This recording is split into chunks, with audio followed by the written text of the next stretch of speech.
আসসালামু আলাইকুম রহমতুল্লাহ। অষ্টম শ্রেণীর প্রিয় শিক্ষার্থীরা কেমন আছো? সবাই আশা করি অনেক ভালো আছো। আজকে হচ্ছে তোমাদের গণিত বিষয়ের অনুশীলন অঙ্ক 180 নম্বর পৃষ্ঠার 5-এর ক, খ, গ এবং গ নম্বর যে অঙ্কটা দেওয়া আছে সেগুলো করব। তো অবশ্যই ভিডিওটি শুরু থেকে শেষ পর্যন্ত থাকবে। এর প্রথম পর্বে দ্বিতীয় পর্বে কিন্তু আমরা 1 থেকে 4 নম্বর যে অনুশীলন অঙ্ক সেগুলো দেখছিলাম। তো যা হোক, তোমাদের হচ্ছে অনুশীলন অঙ্কগুলো একটু বেশি বেশি করতে হবে, সামনে বার্ষিক পরীক্ষায় এই অঙ্কগুলো বেশি বেশি আসবে। তো 5 নম্বরে যেটি বলা আছে যে একই আকারের মানে একই আকারের মানে তোমাদের কয়েকটি অর্থাৎ 1 টাকার কয়েন সংগ্রহ করো, ঠিক আছে? এবং কয়েনগুলো যে কোনো একটিকে তোমার খাতার মাঝখানে রাখো। এবার চারপাশে পরস্পর স্পর্শ করে চিত্রের মতো কয়েনগুলো বসাও। দেখতে পাচ্ছ? ঠিক এরকমভাবে ধরো একটা কয়েন রাখলে এটা চারপাশে রাখবে, এইভাবে হচ্ছে রাউন্ড করে, এইভাবে হচ্ছে চারপাশে কয়েনগুলো রাখবে, মানে বসাবে। তো অনেকটা ক্যারাম বোর্ডের গুটি সাজানোর মতো। তো প্রথম যে প্রশ্নটা ক নাম্বারে সেটি আমাদেরকে বলা হয়েছে যে উপরের শর্ত মেনে এক চিহ্নিত, মানে এটা এক চিহ্নিত ধরো একটা কয়েন, তো চিহ্নিত কয়েন স্পর্শ করে চারপাশে সর্বোচ্চ কয়েকটি কয়েন বসানো যাবে, ঠিক আছে? সেটা আমাদেরকে বলতে হবে। তো চিত্রভাগ সম্পূর্ণ করে তা নির্ণয় করো। তো যা হোক, এখানে যেহেতু এই পাশে 3টি বসেছে আর এই পাশে হয়তো বা 3টি বসানো, 6টি বসানো যাবে আর কি। তো আমরা যদি একটু আনসারটা দেখি তোমাদেরকে, যে সমাধানটা, তো দেখো 6টি বসানো গেছে, 1টি 2টি 3টি 4টি 5টি 6টি, ঠিক আছে?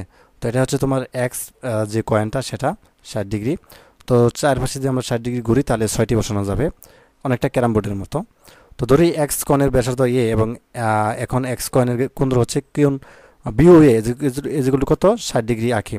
ও ও কেন্দ্রকে করে 2 এর সমান ব্যাসার্ধ নিয়ে একটি বৃত্ত ABCDEF আঁকি। অঙ্কিত কোণের দুই বাহু যথাক্রমে এ ও বি ছেদ করে। তো এখানে তোমাদের হচ্ছে কোণ ABCDEF এর পরিধি হচ্ছে এত, এবং হচ্ছে আমরা এবি আর চাপের দৈর্ঘ্য হচ্ছে এত, ঠিক আছে? ক্যালকুলেশন করলে তাহলে এক্স এর কয়েনের চারপাশে সর্বোচ্চ কয়েন বসানো যাবে এত, মানে 6টি বসানো যাবে আর কি। তো যা হোক, তারপরে হচ্ছে আমরা পরবর্তী অঙ্কে চলে যাব, সেটা হচ্ছে খ নাম্বার। তো তোমরা হচ্ছে জাস্ট এখানে লিখে দিবে যে সবশেষে যে উত্তর হচ্ছে 6টি বসানো যাবে, বা উত্তর না লিখলেও চলবে, জাস্ট তুমি যে চিত্রটা দিলে হবে, যে চিত্রটা আমি তোমাদেরকে যে চিত্রটা দেখাচ্ছিলাম এই চিত্রটা দিলে কিন্তু আমাদের অঙ্কটি হয়ে গেল, ঠিক আছে? যেটা আমাদেরকে বলে আছে যে এখানে চিত্র সম্পূর্ণ করে তা নির্ণয় করতে বলা হয়েছে।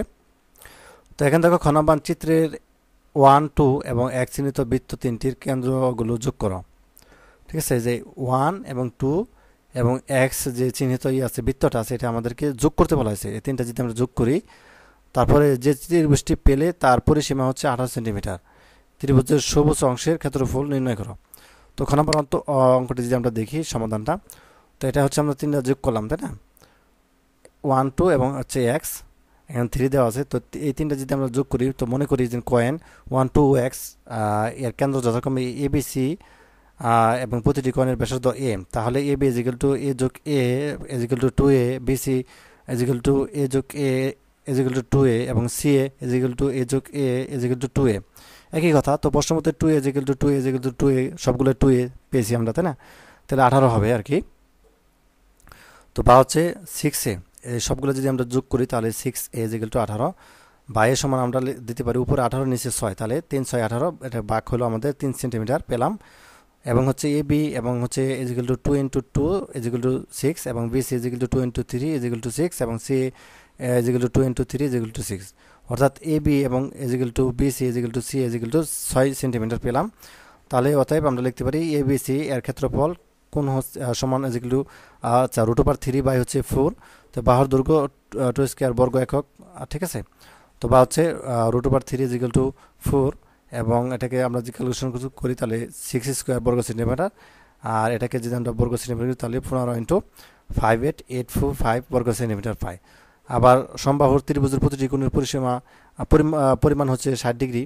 তাহলে এখন 2 নং হতে বৃত্ত PQ বৃত্তচাপ উৎপন্ন হয়েছে যার কেন্দ্র কোণ হচ্ছে 60 ডিগ্রি।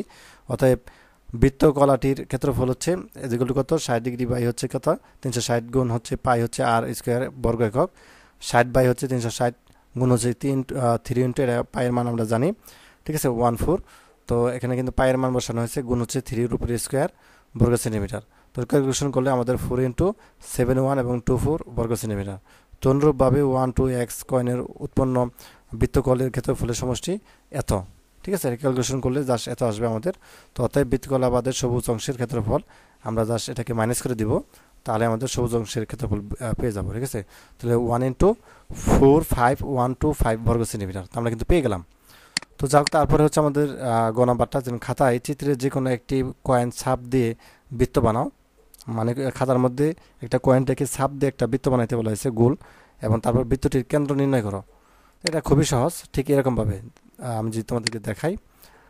তো খাতায় চিত্রে যে কোনো একটি কয়েন ছাপ দিয়ে বৃত্ত বানাও, তো আমরা যদি বৃত্তটি বানাই ঠিক আছে এরকমভাবে। ঠিক আছে, তো যাই হোক এই বৃত্তটা এভাবে তৈরি করবা। তো তারপর হচ্ছে খাতায় এক্স কয়েনের ছাপ দিয়ে এবিসি বৃত্তটি বানাই। এখন এবিসি এর কেন্দ্র নির্ণয় করি।